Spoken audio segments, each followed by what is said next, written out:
Welcome students in the digital lecture of Subhash English School. In English subject, today we will see our first poem, that is Invocation. So Invocation is a poem. It is an extract from Atharved. It is recomposed by Abhinash Chandra Bose. Invocation का मतलब होता है प्रार्थना या prayer, हम जिसको बोल सकते हैं, हम भगवान से इसके अंदर एक प्रार्थना कर रहे हैं. सो इन्वोकेशन जो है वो म्यूचुअल लव और अंडरस्टैंडिंग के बारे में है. इन्वोकेशन में हमने भगवान से प्रार्थना की है कि हमारे जो लोग हैं, जो हमारे अपने लोग हैं और जो अजनबी है ना, people may be are own people और strangers, we should live happily with mutual love and understanding. And also we need divine help. We ask to God for divine help to create concordance between us, means countryman and the strangers. हमने यहाँ पर भगवान से आह्वान किया है कि जो हमारे अपने लोग हैं जिनको हमने कंट्रीमैन बोला है, और स्ट्रेंजर्स अजनबी जिनको हम नहीं जानते, उनके बीच में कॉन्कर्डेंस हो, उनके बीच में सद्भाव की भावना हो और उनके बीच में हमेशा तालमेल बना रहे. इस पोयम के अंदर ये बताया गया. साथ ही हमने यहाँ पर भगवान से एक और प्रार्थना की है. We here again ask God, we pray God that all the issues, whatever the issues we have, should be resolved by dialogues, not by war, because war only brings death and suffering.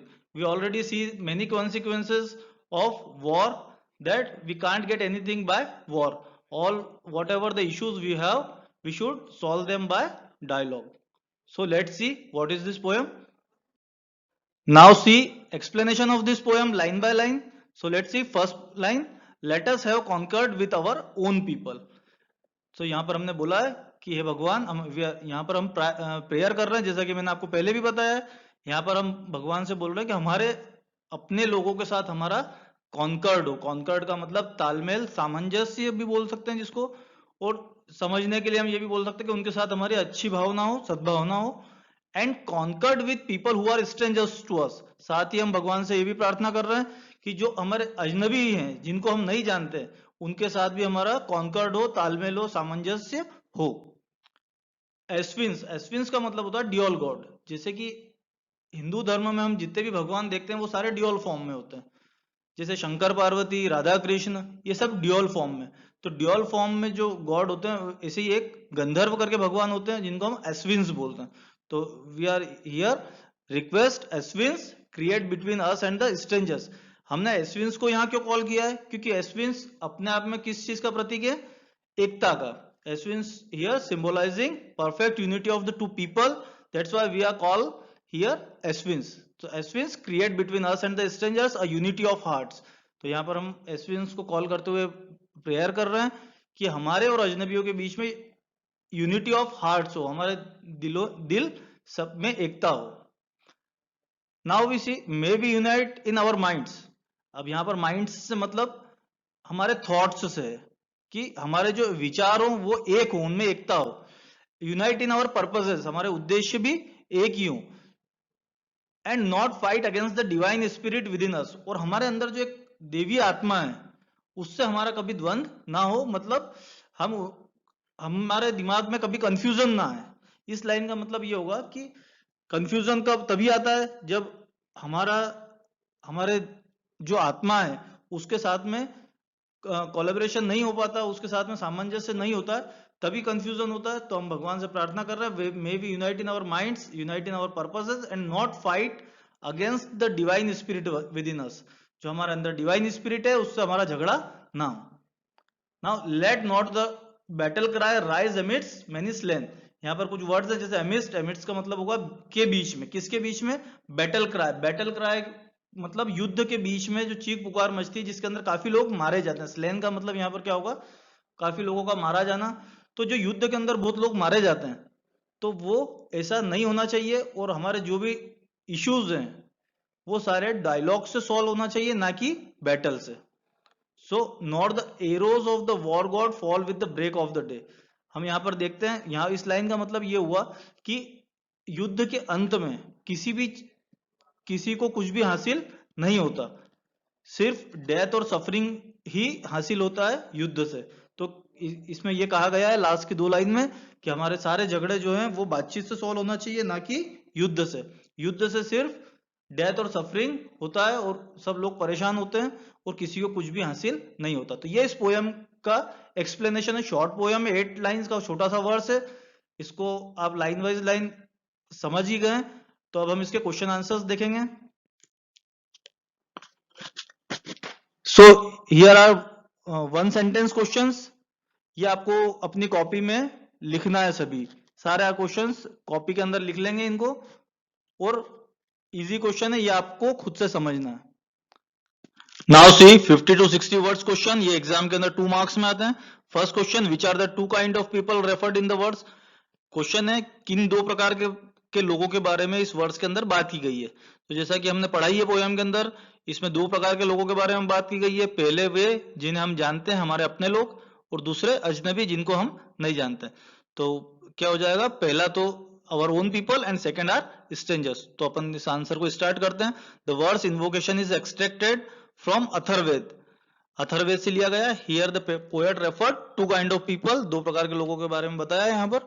First one are our own people, पहले हमारे अपने लोग, we know them, and second are strangers, और दूसरे strangers अजनबी जिनको हम नहीं जानते, वो दूसरे कल्चर को और लैंड को बिलोंग करते हैं। नाउ नेक्स्ट फोर्थ क्वेश्चन इसके बाद हम देखेंगे, why does the speaker invokes the god Asvins, है ना। तो यहां पर क्वेश्चन का मतलब ये हुआ कि जो स्पीकर है इस पोयम का, उसने भगवान से क्यों हेल्प मांगी है। तो एस्विन्स आर ड्यूअल गॉड, जैसा कि मैंने एक्सप्लेनेशन में बताया था। एस्विन्स ड्यूअल गॉड को बोलते हैं, गंधर्व जिनको बोलते हैं, देवास यहां पर हमने उनके लिए लिखा है। Who symbolizes perfect unity of natives and the strangers, जो किस चीज को प्रदर्शित करते हैं, नेटिव्स यानी अपने लोग, और स्ट्रेंजर्स यानी अजनबी, अपने लोगों और अजनबियों के बीच में जो एकता को प्रदर्शित करते हैं, इसलिए हमने एस्विन्स को यहां पर कॉल किया है। Therefore the speaker invokes the god Asvins symbolizing perfect unity of the two people. The poet wishes to establish, यहां पर पोएट क्या स्थापित करना चाहता है, perfect harmony between countryman and the strangers. यहां पर पोएट अजनबी और अपने लोगों के बीच में पूरी तरीके से हार्मनी, सद्भावना स्थापित करना चाहता है, इसलिए उसने एस्विन्स को कॉल किया। Now the next question is, why does the speaker not want the battle cry to be raised. ये क्वेश्चन काफी टाइम आता है 4 मार्क्स में, तो इसको देखते हैं। वॉर हैज, यहां पर पहला क्वेश्चन को समझते हैं, स्पीकर क्यों लड़ाई झगड़ा, ये युद्ध नहीं चाहता। तो अपन आंसर देखते हैं। War has never brought peace, war कभी भी शांति लेकर नहीं आती। War only brings death and suffering. It promote haters, ये नफरत को बढ़ावा देती है। Thus the speaker does not want the battle cry to be raised. He is fully aware of the true purpose of the war. यहाँ पर जो speaker है वो पूरी तरीके से जानता है कि वॉर का उद्देश्य क्या होते हैं, and the result of such action, और इससे क्या परिणाम सामने आते हैं। He wanted that war should be abolished and the peace should prevail. वो चाहता है कि पूरी तरीके से वॉर जो है वो खत्म हो जाए और शांति सभी जगह स्थापित हो जाए। We have already suffered a lot by war. हम काफी कुछ भुगत चुके हैं वॉर के कारण, and more cry will finish us completely. और अगर हम इसी प्रकार से लड़ते रहे तो एक दिन सभी जने खत्म हो जाएंगे। The next question is, how does the speaker wish to achieve concord? अगला क्वेश्चन है, स्पीकर जो है वो किस प्रकार से कॉन्कर्ड चाहता है। कॉन्कर्ड मीन्स सबके बीच में सद्भाव ना हो, ये तालमेल हो, ये किस प्रकार से वो स्थापित करना चाहता है। तो the speaker wishes to achieve concord by harmony among people, लोगों के बीच में सद्भावना से जो स्पीकर है वो चाहता है कि कॉन्कर्ड स्थापित हो, तालमेल बने। We should concord not only with our own people, हमें न सिर्फ अपने लोगों के साथ कॉन्कर्ड करना, तालमेल बनाना है, बट ऑल्सो विथ स्ट्रेंजर्स, साथ ही अजनबियों के साथ। If there is a sense of unity among this people, अगर इन सब लोगों के अंदर एक एकता की भावना, सेंस ऑफ यूनिटी है, एकता की भावना होगी, दिस विल क्रिएट कॉन्कर्डेंस, तो उससे कॉन्कर्ड क्रिएट होगा।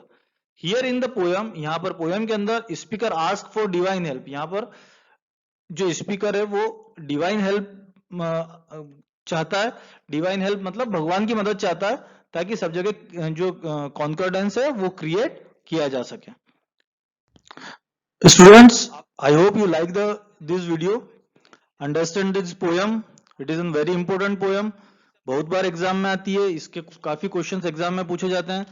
कभी ये पोयम, इसमें से मिनिमम 2 मार्क्स का एक क्वेश्चन आता है। वैसे कभी इसमें से 4 मार्क्स का क्वेश्चन भी आता है और कभी इस पोएम का एक्सट्रैक्ट भी एग्जाम के अंदर आता है। इसीलिए लगभग सभी एग्जाम्स के अंदर इस क्वेश्चन में से कुछ ना कुछ हमेशा आया है। इसलिए इस पोएम को हमको अच्छे से प्रिपेयर करना है। अगर आपको इस पोएम में कोई डाउट है, you can write in comment box, और इसके जो क्वेश्चन आंसर्स हैं उसको आप अपनी कॉपी के अंदर प्रॉपरली लिख लीजिएगा ताकि आपको याद करने में इजी हो और बाद में भी आप इसको अच्छे से समझ सकें। Thank you.